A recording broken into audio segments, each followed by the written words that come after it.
We're at the bike shed in downtown LA. We're here to pick up another new build, the Kelly Commission. And we actually finished it a few weeks ago, and then we had to make a few revisions, which took a few weeks, and now it's done.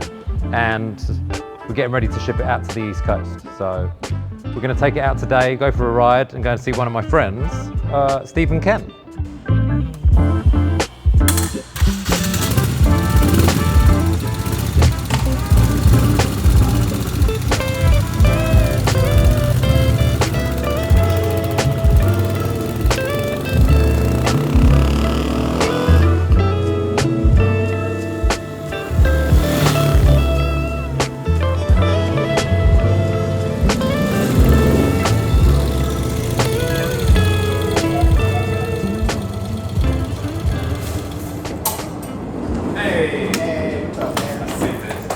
Nice to see you.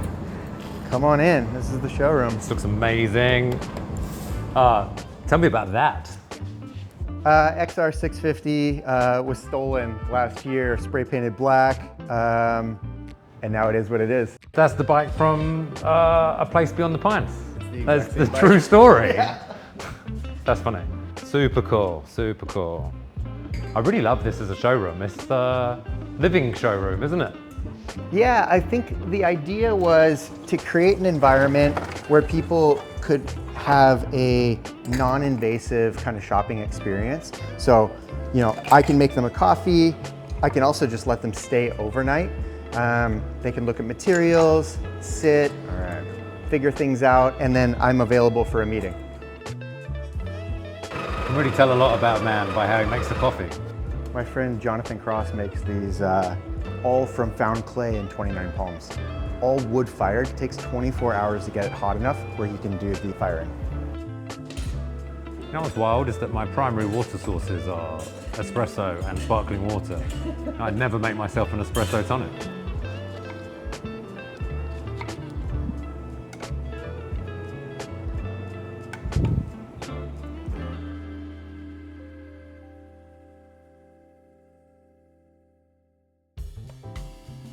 Okay, so give me the elevator pitch. What do you do?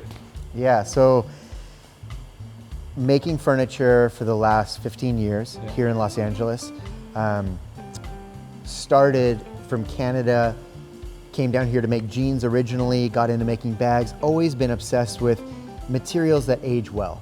And when I got married, my wife and I started talking a lot about home and what kind of environment we wanted to live in. And I just thought, this is a category that I'll never get bored of. There's so much opportunity to go from seating to tables to lighting, like it's endless. And so now we're really interested in almost designing spaces out entirely from the ground up. Clearly very good at it. Thanks. Is there a technical name, a formal name for a furniture maker? I feel like maybe I land a little bit more in the category of a designer. Sure. In general. Artist, honestly. I've been thinking about this lately as somebody who operates under their name in what they do. It's a weird style of entrepreneurship because it's not like a brand that you're building up to sell. Yeah. It's something that I you're can totally really relate to it. When passionate if about. I meet someone at a party and they don't know me and you're like, hey, I build motorcycles. Yeah. But it's not what you think. Yeah. It's more than that. Yeah, it's like an extension of what you care about. Yeah, for sure. You recently became a dad. Yeah. Congratulations, Thank you. welcome to the club. That comes with its obvious challenges. So managing being a parent and running your own business, what does a typical work week look like for you? Yeah, great question. So my wife and I run the business together. We have help 3 days a week with Ellis. Okay. He's almost 2 years old now. I take him entirely on Mondays. Cool. Bex, my wife, takes him entirely on Tuesdays, and we hang out with him on the weekends. How entirely is entirely? I mean, from 9 to 5, he's just my guy. Okay, We're cool. hanging, you know? And then we'll do dinner together. So my work weeks, honestly, I'm trying to fit more into a shorter period of time. Yeah. And I'm enjoying that challenge. I found when I had my daughter, my daughter's 4 years old now, and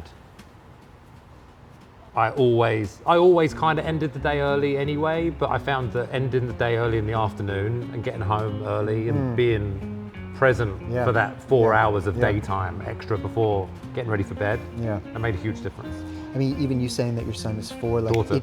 daughter, sorry, it's so fast. Oh, it's mental. Right? Like It's I can't mental. believe he's already 2. Like, So I'm I trying just to remember like, this little worm in my hand, like, and Right? it's gone. It's flown by. It's crazy. so I'm trying to retell myself all the time, don't rush through this. Like there's always going to be work, there's always going to be projects. Like sure. enjoy this. Yeah. You already kind of touched on this a little bit, but how did you end up in LA? That's my real question. And what did you do before all this? Yeah, so best friend out of high school, we started a jean company together. Sure. And it was like, What was the jean company? Did I hear of it? first brand was called Iron Army. We did a trade show in Las Vegas, met a bunch of people from LA. Sure. They said, what are you doing in Canada? You should move to LA. Yeah. We drove down. Our first account was Fred Siegel. Wow. He bought 300 pairs of jeans. Oh, you did it? It was crazy. We took that PO, went to a manufacturer, and the manufacturer said, here's $5,000, go get a loft, I'll be your partner. Wow. And so we called our parents. It was within about a 3-week period of like hustling and selling jeans on Melrose Avenue. Was it a success? Yeah, Matt Crook was our first employee. Amazing. Yeah, Matt, if Amazing. you're watching, we're talking about you today. Coming to see you. And, you know, success in the sense that we ran it for 3 years and we were able to hire 4 other guys named Steve and 1 guy named Matt. And we went to trade shows and we sold jeans. And Why did that end? we were a bit naive and didn't kind of look at the books of like how the business was being run. Oh, I see. And we So- were just selling and marketing and having fun and going and going. Sure. And it was a big learning experience to Sure. kind of like, So it didn't get sold or anything. You just one day shut it and moved on. yeah. But we don't have to touch too much on that. Yeah, partner stuff. But Sure. ended up going from one jean company to All another partnerships end really well. Yeah, this is why I don't have a partner right now. Yeah, for sure. So Yeah. I'm so jealous that you don't have to worry about making your furniture work. Yeah. Like building motorcycles, obviously I've got this whole new dynamic of functionality. What are some of the actual challenges that come up in furniture making? You know, this sofa doesn't need to drive down the street, but it does need to function in the sense that if you sit on it and it's Yeah. not comfortable, you don't want to spend time here. Sure. If you sit on it and you love it, it becomes your favorite place. Well, and then if I love it and then it starts to degrade too quickly, yeah. like, hey, Yeah, this phone's exactly. broken It down. needs to hold up. It needs to kind of perform. I'm jealous of lighting designers because I feel like once it's there, nobody's touching it. Nobody's Yeah, jumping it's on in it. a safe space. Do you know what I mean? Like Yeah. this needs to hold up to dogs and kids and We wine. could be and- partners in a lighting company. Hey, I'm in. Let's Rough go. lights. Okay, let's plug some couches. What All right. are you selling and what can we look at?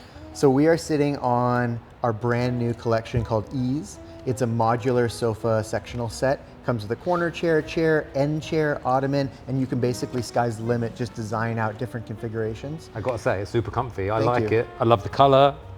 Yeah. I love how soft it is. So this company, Kadra, is a Danish company, and they offer this in 20 different color options. We love it. It's a 4-way stretch. It works perfect for this design. I really love the evolution into, this is a more traditional couch. I've always known your work with military straps Yeah. and a very particular look. Yep. We were at Tommy's store, Butterscotch in Long Beach, and I'm sat on his couch. That's a Stephen Kenn couch. Of course, yeah. I really respect that you're, what am I trying to say? I'm trying to say that I produce some of my best work when the client asks me to do something I don't want to do. And then you navigate how you're going to put your twist on it to Sure. make it acceptable to you. Yeah. I'm not saying that's what this is, but this feels like that. Yeah. Where it's a more traditional couch. Yeah. But I haven't sat on a couch that feels like this. You know, I think for me, I'm always trying to think about new ways to solve old problems. Like a motorcycle is not a new thing, but you're making bikes in a new way. You know, you're pushing and progressing the frame and the wiring and how your bikes are being built. And Yeah. maybe only you and a select few can really appreciate the details.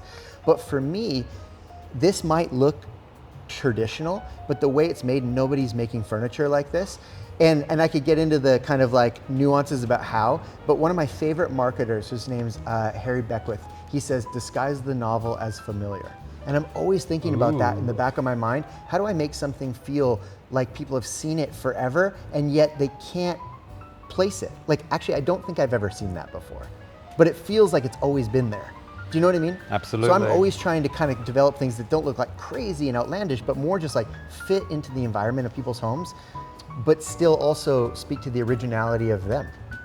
When I was thinking about questions to ask you today, I heard a quote, and I can't recall the exact quote, but it went along the lines of, I'm just trying to make something exist in the world that didn't exist yesterday. And it's not that a motorcycle didn't exist, Sure. but the feeling that I get from that motorcycle, I've enjoyed it so much that I took it apart and I found out what did what and I made it better. Yeah. And I've now enhanced that feeling. And now I jump on it and it feels amazing to me. So when the customer jumps on it, that's the normal feeling for them now. And it's so heightened from what it was. Sure. It's the same. Yeah, I mean, I feel very privileged to do something every single day in a category that I care about. Yeah. Because I think that the best work comes out of almost like conviction. Like you feel like I can't not improve this. Like it's like my life's work to just make things better than they were, right? Absolutely. And it's like we've all. Well, you're chasing this impossible goal because you just keep bettering what you're producing and it never ends. It never You'll be an ends. 80-year-old man still Yeah. doing it because you're chasing it. But that's so stimulating. And I also think I don't think perfection is what we should be after, because I think it doesn't perfection exist. is a myth. Yeah. I think excellence is Yeah. what we need to be striving for, because you can go to sleep and have your head hit the pillow and feel like, oh, I cut corners today. Or you can be like, I never cut corners, I did everything with excellence. Move slowly, That's execute with Yeah. a deliberate It'll touch. be done when it's done. Yeah. That's the goal for me. Yeah. Just do my work with excellence. I think that's the message.